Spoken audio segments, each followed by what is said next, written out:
Hey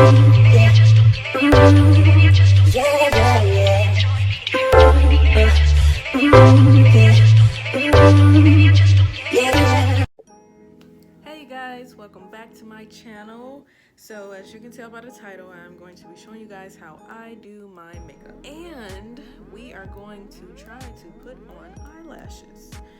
I have tried during one October, I want to say like 2 Octobers ago. It did not go well.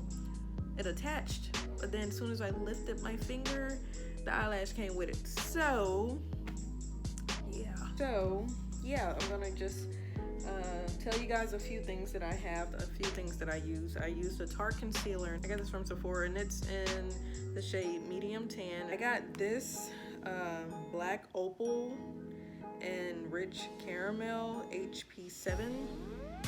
Yeah, it's this one here, and this is the shade. Oh, and the eyelashes that we are going to try to put on is these Kiss eyelashes. Nuance, I guess that's what they are. Black Radiance. It's oil-free formula. It's a matte finish, and it's in creamy beige. Also got this Kiss eyelash adhesive, and I also got this chestnut lip pencil in MAC, a mini bag load of brushes, cosmetic sponges.